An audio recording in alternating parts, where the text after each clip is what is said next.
계속되는 어려움 가운데 주변 사람들에게 어떤 위로의 말을 하시고 또 들으십니까? 저는 특별한 말을 하기보다는 그냥 그 사람이 하는 이야기를 쭉 들어줍니다. 쭉 들어주면 본인이 정리하고 또 본인이 또한 위로를 받을 때가 많이 있더라고요. 그래서 참 들어줍니다. 그리고 제 주변에도 제가 하는 주저리 하는 이야기를 또 잘 들어주시고 또 이렇게 걱정해 주시는 동역자들이 있어서 또한 그 시간으로 인해서 많은 은혜를 받죠. 또 제가 특별히 기억나는 굉장히 힘이 되는 말이 한마디 있었는데, 제 교회 형님이었는데 이제 기도 세미나를 다녀오시고 이 기도 가운데서 막 여러 가지 기도에 대한 말씀을 듣다가 이분이 이제 깨닫게 된 거죠. 본인을 위해서 기도해 주는 사람이 가족 중엔 없구나. 왜냐면 이분이 이 가족이 하나도 예수님을 믿지 않았었거든요. 근데 그때 기도하시다가 좌절하는 마음이 아니라 제가 생각이 났다고 하더라고요. 그래서 이제 저한테 이렇게 전화를 하셔서, 호성아, 내가 이제 너를 위해서 너도 가족들이랑 같이 교회를 안 다니니까 너를 위해서 기도해 줄게, 이렇게 이야기를 하셨을 때, 때때로는 제가 좀 지치고 어려웠을 때 하나님께서 이렇게 저희 동역자들을 통해서 제가 깨닫건 깨닫지 못하건 말씀을 하시건 안 하시건 나를 위해 기도하는 사람이 있구나, 이런 동역자들이 있구나, 이러한 생각이 들을 때마다 참 큰 위로가 되더라고요. 그런 위로로 어려울 때 세워주고 지켜줘야 되는 것이 마땅한데요. 오늘 본문을 보면은 바울이 디모데에게 편지를 쓴 내용이라는 건 모두 다 잘 아실 것입니다. 그런데 오늘 본문을 보니까 사역에 지치고 어려움을 피하고 싶은 디모데에게 바울이 이렇게 이야기합니다. 8장 마지막을 보면은 복음과 함께 뭐를 받으라고요? 고난을 받으라, 이렇게 이야기하는 것입니다. 저는 처음 이 본문을 읽을 때 디모데가 과연 이 말에 감동을 받았을까? 라는 생각이 들었어요. 그렇지 않습니까? 디모데가 과연 이 말에 감동을 받았을까? 왜 그런 생각을 들었냐면요, 당시 디모데가 받고 있는 어려움이 너무나 큰 어려움이었거든요. 교회 외적으로는 어떠한 시대였냐면, 교회 공동체를 진압하고 또 기독교 교회의 본질을 왜곡하는데 열심을 가졌던 이 네로 황제가 결국 교회를 멸하기로 결정했고요. 그래서 그로 인한 극심한 핍박이 교회에 내려져서 교회는 그 핍박을 감당해야 되는 시기였습니다. 복음이 확장되어야 하는데 점차 이교도들이 더 늘어나고 있는 시점이었고요. 그쯤에 또한 아시아 사람들, 바울이 가르쳐서 복음으로 세웠던 이 아시아 사람들이 그 바울의 가르침을 배신하는 사건들이 계속적으로 일어나고 있었습니다. 그리고 더욱더 절망적이었던 것은 교회의 지도자였던 사도들 중에서 이 수장격인 바울과 베드로가 이 쫓기거나 혹은 감옥에 갇혀서 이제 그의 목숨들이 풍정등화에 있었던 상황이었죠. 당시 사람들은 기독교가 곧 없어질 것이다, 이렇게 생각했습니다. 그런데 디모데가 당시 사역했던 교회의 모습이 이러한 상황 속에서 하나 되어서 똘똘 뭉쳐서 이겨냈던 것이 아니라, 이 디모데 전서와 후서를 통해서 알 수 있는 것은 이 에베소 교회는 거짓 선생으로 인해서 교회가 분열되고 있었고요. 혼탁한 문제들로 인해서 끊임없는 문제가 일어났습니다. 그리고 또 다른 이들은 디모데가 나이가 어리다는 이유로 그의 말을 무시하고 자격이 없다라고 얘기했습니다. 그리고 이들은 합심하여서 이제 바울이 투옥되어 있는 상태를 빌미 삼아서 그가 바른 교훈을 전하지 못한다, 이렇게 대립하고 있는 상황이었습니다. 정확하게 연대를 추정하기는 어렵지만 이러한 싸움을 수년간 디모데가 에베소 교회에서 감당하고 있었던 것이죠. 그리고 에베소 교회, 지금 이 편지를 받는 디모데는 어떠한 사람이었는가? 디모데는 이런 무고한 일을 감당하기에는 많은 어려움이 있습니다. 먼저 말씀드린 것처럼 첫 번째는 그가 젊었습니다. 그래서 사람들은 그가 어린 부분을 가지고 트집을 잡아서 바울은 그에게 자신이 어린 것을 인해서 트집 잡히지 않게 철저하게 이 일을 감당하라고 이야기를 했고요. 그리고 그 사람은 건강하지 못한 사람이었습니다. 어떤 병이 있었는지는 성경에 정확하게 나와 있지 않아서 알 수 없지만 바울은 디모데에게 건강을 위해서 물만 마시지 말고 포도주도 조금씩 마셔라, 이렇게 조언하고 있는 장면을 통해서 디모데는 건강하지 않았어요. 그리고 마지막으로 그는 담대하지 못한 사람이었습니다. 오늘 본문에도 나와 있는데 두려워하지 말라, 이렇게 이야기하는 대상이 누구였냐면 디모데가 지금 닫혀 있는 상황을 통해서 두려워하고 있거든요. 여러분, 두려워하면 어떤 현상이 일어나는지 아세요? 두려워하면 아무도 모르시나요? 저는 두려워하는 일이 너무 많았었거든요. 그 자리를 피하고 싶어요. 사무실에서 너무 힘들어서 이 사람들이 두려우면요, 사무실에 가기 싫어요. 얼마 전에 여학생 2명이 이 아파트에서 투신하는 일이 있었어요. 그런데 둘 다 너무 안타깝게 생명을 잃었거든요. 무언가 두렵기 때문에 삶을 피한 것이죠. 이 시대에 너무나도 많은 사람들이 그런 일들이 있지 않습니까? 근데 이 두려움이 가득한 사람이었어요. 그리고 성경적으로 성경학자들이 표현할 때 이 사람 굉장히 여리고 내성적이다, 이런 표현들이 있습니다. 이 내용을 종합해 보면 디모데는 나이도 어렸고 육체적으로 연약하였고 성격적으로는 또 내성적이고 두려움이 많았던 사람이었습니다. 그러한 디모데가 더욱더 어려웠던 거는 자신이 그 자리에 합당치 않았다라는 생각을 했던 것 같아요. 그러니까 그러한 상황 속에서 그럼에도 불구하고 하나님 교회 안에서 이 책임을 맡게 떠맡겨진 상태였던 거죠. 그런데 바울이 그 고통을 겪고 어렵고 연약했던 디모데에게 뭐라고 이야기했다고요? 복음과 함께 고난을 받으라, 이런 말을 했다는 것이죠. 저는 좀 이 상황, 디모데의 상황이 오늘 저희랑 너무 비슷한 것 같아요. 왜 그렇습니까? 오늘 교회의 현실의 가운데서 보면은요, 외적으로는 민족의 교회가 많이 위축되었고 실수가 많이 나오니까 세상이 교회를 비판하고 마치 그들이 우리를 독선적으로 보고 있고 또 교회는 능력이 없는 것처럼 계속 비난을 하고 있습니다. 그뿐만이 아닙니다. 복음이 능력이 있어서 교회가 더욱더 성장해야 되고 풍성해야 될 때에 오히려 이단들이 더 풍성한 것이 오늘이 아닌가 합니다. 또한 우리 지도자였던 우리 신앙의 선배들이 또 목사님들이 너무나도 마음이 아픈 일들이 많이 일어나지 않습니까? 죄로 인하여서, 사단의 꾀모로 인하여서 쓰러지고 넘어져서 마치 이 시대에는 리더자가 없고 우리가 이끌고 나아가야 된 그런 동역자가 없는 것처럼 보이는 것이 오늘이 아닙니까? 그런데 오늘 우리의 모습은 또 어때요? 교회 내적으로는 막 하나 되어서 이때일수록 정신 차리니까 더 열심히 하자, 이런 분위기인가요? 너무 놀라운 것은요, 교회 내적으로는 이제 교회는 얼마 가지 않을 거야. 헌신은 점점 더 없어지고요, 우리들의 마음은 점점 더 분열되고 있는 게 오늘 현실이라는 것이죠. 이런 상황 속에서 이렇게 이야기하는 겁니다. 야, 네가 조금 더 헌신해. 네가 헌신 안 하니까 이런 거 아니야 라고 한다면 여러분 뭐라고 대답하시겠습니까? 네, 맞습니다. 제가 그런 사람이죠. 제가 더 해야죠. 이런 마음 생기겠어요? 여러분, 제 딸이 3살입니다. 자주 이 얘기하지 말라고 아내한테 한번 혼났는데 한 번만 더 말씀드릴게요. 딸이 이런 실수를 해요. 굉장히 큰 실수죠. 아빠보다 뽀로로를 더 좋아합니다. 네, 여러분 지금 웃지 않으신 분들은 참 가슴이 와닿지 않는데 이게 큰 복음이거든요. 저보다 눈앞에 보이는 인형, 저보다 지금 막 뛰어놀고 있는 친구들 훨씬 좋아해요. 제가 얼마나 이 여린 가슴이 상처받은지 모릅니다. 너무 많이 상처를 받아가지고요, 이 가슴이 다 갈래갈래 찢어진 것 같아요. 그런데 그 딸한테 정말 중요한 존재는 누구죠? 부모라는 사실은 변하지 않는다는 것이죠. 근데 제가요, 그런 것 같아요. 우리 분명히 저뿐만 아니라 이 자리에 앉아 계신 분들 분명히 가지고 계시거든요. 하나님, 나에게 가장 소중하신 분이다. 아멘. 하나님이 나에게 정말 없어서는 안 될 너무나도 소중한 분이시다라는 것을 알고 있는 거죠. 근데 우리 착각해요. 왜요? 눈앞에 보이는 문제 때문에. 눈앞에 보이는 문제, 세상이 너무나도 어둡기 때문에 마치 하나님이 그 자리에 없는 것처럼 느껴지고 하나님보다 더 중요한 것들이 내 앞에 계속 마음을 차지하고 있는 거죠.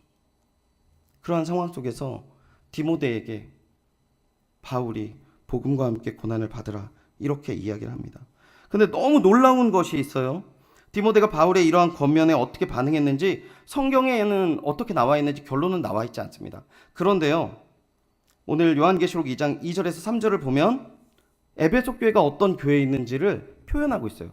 이 자막을 보시면서 함께 읽어보도록 하겠습니다. 시작. 내가 내 행위와 수고와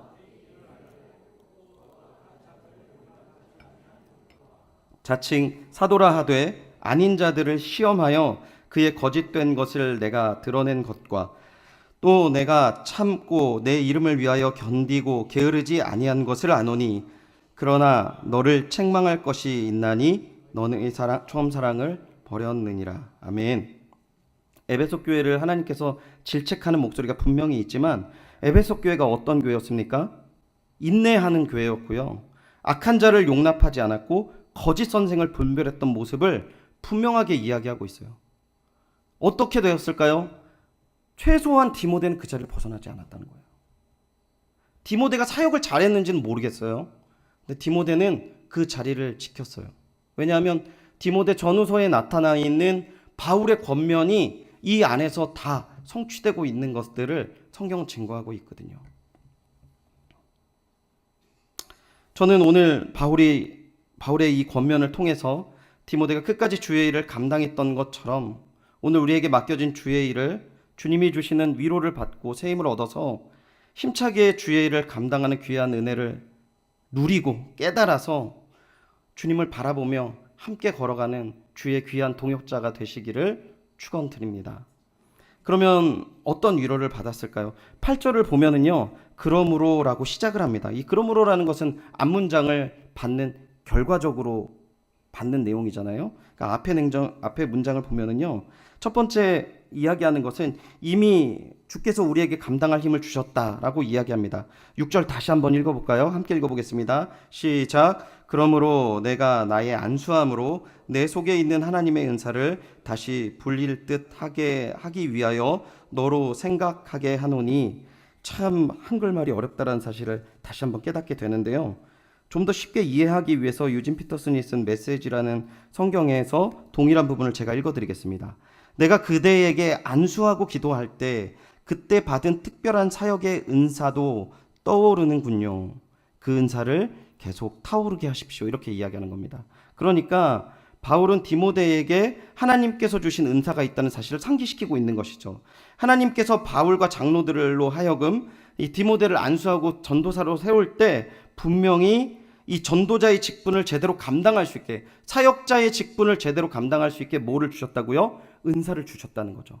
그 은사를요, 지금 뭐 하라고 합니까?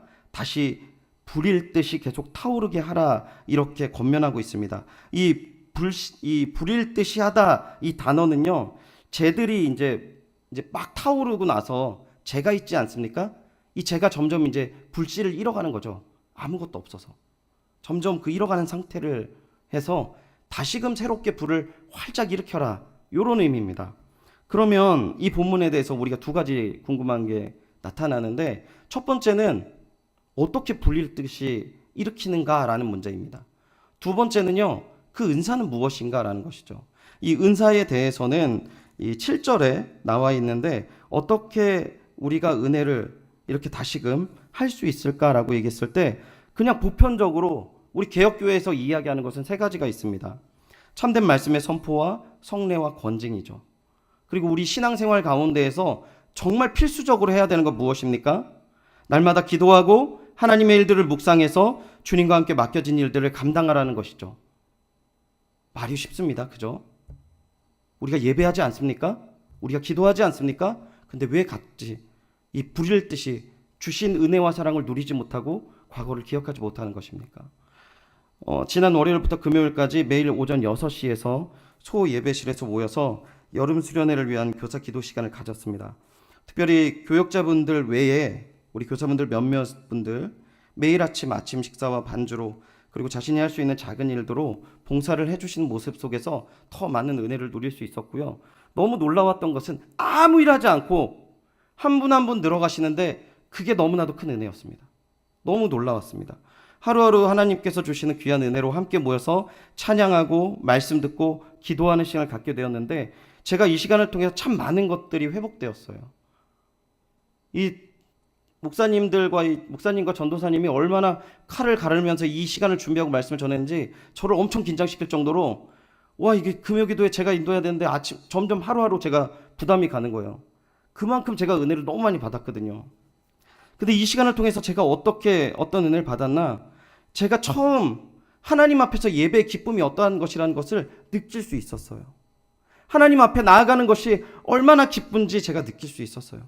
제가 그래서 다시 한번 깨닫게 된 것은요, 우리 예배를 위해서 여러분 정말 헌신하시고 노력하시고 함께 해야 된다는 사실을 깨닫게 되었습니다.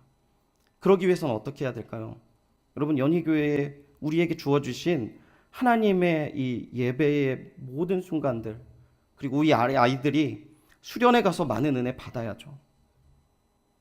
하지만 매주 그들이 드리는 예배 가운데 하나님의 은혜와 사랑이 풍성하여서 그들이 그 예배를 잊지 못하는 예배, 매주 어둡지만 예수 그리스도께서 주시는 그 빛으로 말미암아 한 걸음 한 걸음 더 나아갈 수 있는 예배 되게 하여 주시옵소서. 우리가 이것을 위해서 몸부림쳐야 된다는 것이죠.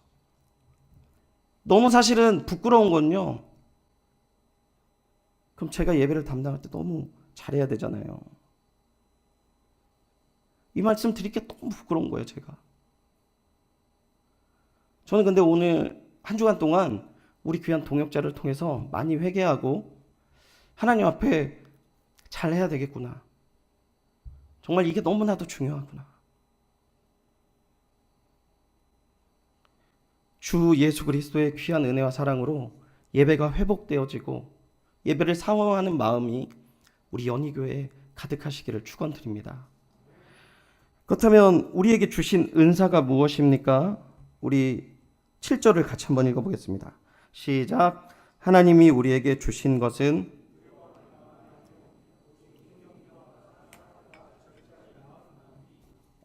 아멘. 디모데에게 어떤 마음이 있었냐면요, 두려운 마음이 가득했다라고 제가 조금 전에 말씀드렸습니다.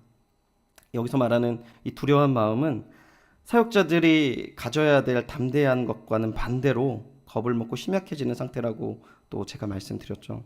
그러한 상태가 되면 그 자리를 떠나게 된다라고 말씀드렸습니다. 지금 하나님이 주신 은사가 무엇이냐? 오직 능력과 사랑과 절제의 마음을 주신다고 하셨습니다. 그러면 잘 알고 있지만 하나씩 우리가 한번 살펴보도록 하겠습니다. 하나님이 주시는 것이 무엇이냐? 능력은 무엇을 나타내느냐면요, 우리를 위협하는 것으로부터 담대하게 나와서 맡겨진 의무를 감당할 수 있는 것. 우리가 하나님이 주신 은사는 하나님이 주신 그 의무만 주신 것이 아니라 이 일을 감당하실 수 있는 능력을 주셨다라는 것이에요. 그래서 넉넉하게 주의 일을 감당할 수 있게 되는 것입니다. 그리고 사랑은 무엇입니까? 하나님에 대한 사랑과 하나님 백성에 대한 사랑을 이야기합니다. 여러분, 하나님이 나를 사랑하셨다, 여기서 멈춰 있는 게 기독교가 아니에요. 그 사랑을 우리에게 심어주셨는데 우리가 예수 그리스도의 젖보침을 받아서 그 사랑이 우리 가슴속에 뿜어져 나오는 거거든요. 그래서 하나님을 사랑하는 것뿐만 아니라 교회를 사랑한다라고 했습니다. 그러니까 교회에 있는 모든 동역자들을 사랑하게 되고 더욱더 함께 나아갈 수 있는 것이죠. 마지막으로 주어진 이 마음은 어떤 절제하는 마음 무엇입니까? 이 몇 가지 해석이 있지만 이 절제하는 마음이 건전하고 올바른 마음 혹은 침착하고 평안한 마음을 이야기하는데, 이 단어가 의미하는 것이요, 믿음 안에서 올바르고 건전하게 분별하고 판단하는 마음을 이야기하는 것입니다. 너무 중요한 것들이잖아요. 근데 이걸 다 주셨대요. 우리에게 이 능력과 사랑과 절제하는 마음을 우리에게 다 주셨다는 것이죠. 그러면 이제 그 부분들을 일깨워 주면서 이제 다시금 8절로 디모데에게 이 바울이 권면하는 것입니다. 8절 다시 한번 읽어보겠습니다. 시작. 그러므로 너는 내가 우리 주를 증언함과 또는 주를 위하여 갇힌 자 된 나를 부끄러워하지 말고 오직 하나님의 능력을 따라 복음과 함께 고난을 받으라. 아멘. 보십시오. 결론적으로 네가 이러한 능력을 주어졌고 다시 부릴 듯하여서 사랑과 이 능력과 사랑과 이 절제하는 마음이 다시금 가득해지고 뜨거워져서 네가 어떻게 해야 되냐? 내가 우리 주를 증언함과 바울이 예수 그리스도를 증언합니다. 근데 이게 얼마나 웃긴 거냐면요. 여러분 먼저 이 증언하는 장면 중에 성경에서 보여지는 장면이 하나가 있는데 예수님께서 본인을 누구에게 드러내신 줄 아세요? 빌라도 앞에서 증언하잖아요. 내가 바로 그다라고 얘기하거든요. 근데 생각해 보세요. 예수님 아무 능력 없는 상황이었잖아요, 그때. 이제 곧 빌라도의 손으로 죽어. 죽는 존재 아니었습니까? 근데 예수님은 그 자리에서조차도 증언하시기 주저하지 않으셨어요. 세상에서는요, 예수 그리스도가 오직 구원이시다. 우리의 구주이시다. 라고 했을 때, 그래서 니네들이 어떻게 사는데? 돈이 나와, 떡이 나와. 너희들 청년들 봐봐. 아이들 봐봐. 세상에 푹 빠져 살고 있잖아. 교회는 니네들 스스로 이야기하지 않아? 5년 뒤에 망할 거라고? 지금 앞으로 기독교 없어질 거라고 얘기하지 않아? 점점점 물질적인 세상과 점점점 타락하는 성적인 타락과 이 우리 가운데서 분별하지 못하는 이 욕구들의 폭주하는 이 세상 가운데 교회가 설 자리가 어디에 있어? 우리는 하지만 하나님께서 주시는 능력으로, 하나님께서 주시는 사랑으로, 하나님께서 주신 절제하는 마음으로 주의 복음을 부끄러워하지 않는다는 것이죠. 그래서 어떻게 하라는 것입니까? 오직 하나님의 능력을 따라 복음과 함께 고난을 받으라는 것입니다. 이 복음을 전하면서 우리에게 주어지는 고난에 대해서 너희들 피하지 말고 받아라라고 이야기하는 것이거든요. 저는 이 부분을 놓고 여러 가지로 해석할 수 있지만 말씀을 좀 정리하면서 우리들이 가져야 되는 사명자의 마음이 어떤 것인가 생각해 보았습니다. 우리 동역자들과 대화를 나눌 때 늘 동역자들에게 가지는 부담감이 있는 것 같아요. 인원이 적습니다. 그리고 사역이 잘 되지 않습니다. 그런 고민들을 너무 제가 사역을 10몇 년밖에 하지 않았지만 많이 들어왔어요. 예전에 이제 물어봅니다. 전사님, 그 인원을 더 좀 이렇게 단도리하고 부응하는 방법이 뭡니까? 그러면 정말 쥐뿔도 몰랐던 그때 제가 여러 가지 얘기를 합니다. 야, 네가 더 이걸 해야지, 저걸 해야지, 이걸 더 해야지, 이런 얘기를 많이 했어요. 저는 근데 정말 중요한 게 있다고 생각합니다. 우리가 끝까지 이 복음에 충성하면서 달려가는 것이죠. 첫째로는요, 우리가 주의 신실한 사람이 되어서 옆에서 지치고 쓰러지고 연약한 사람들의 어깨를 내어줄 수 있는 사람이면 하나님께서 저는 충분히 기뻐하신다고 믿습니다. 너무 많은 사람들이 지쳐 있거든요, 지금. 근데 우리가 주 안에서 은혜를 누리고 강건하게 되어서 사람들에게 버팀목이 되어주는 것이죠. 그리고 또 어떻게 해야 됩니까? 제가 사임할 때마다 아이들한테 하는 얘기가 있어요. 우리 제가 맡았던 부분이 계속 중고등부 청년부 이러기 때문에 제가 말투가 이런데 우리 이제 교회에서 부서의 사역을 마무리할 때 약속을 하는 게 하나 있어요. 여러분, 우리 10년 뒤에 혹은 그 이상, 그 이전에 만나더라도 서로 다른 곳에서 보지 않도록 합시다라고 얘기하거든요. 이게 뭐냐면 나는 목회자가 아니고 너는 교회에 다니지 않는 사람이 아닌 그런 상태 말고 여전히 신실하게 교회를 믿고 있고 저도 여전히 교회에 충성하는 사역자로서 사역하는 그 약속을 하거든요. 너무 놀라운 건 뭔지 아세요? 어린 친구들도 약속을 제대로 못해요. 시간이 없어서 제가 우격다짐으로 약속을 하거든요. 끝까지 가는 거야. 흔들리지 않고 가는 거야. 끝까지 예배 포기하지 않는 거야. 끝까지 예수 그리스도를 붙잡고 나아가는 거야. 제가 이렇게 이야기를 하거든요. 그러면 처음엔 아멘, 아멘 이러다가 자, 그 목소리 크게 하나만 안 가겠습니다. 그러면 마지막으로 세게 아멘 하고 그때 이제 헤어지거든요. 끝까지 믿음의 길을 달려가는 주의 귀한 동역자가 되시기를 축원드립니다. 끝까지 연약한 자들에게 버팀목이 되어지는 주의 동역자가 되시길 축원드립니다. 끝까지 달려가셔야 합니다. 끝까지. 저는 말씀을 정리하면서요, 오늘 말씀을 통해서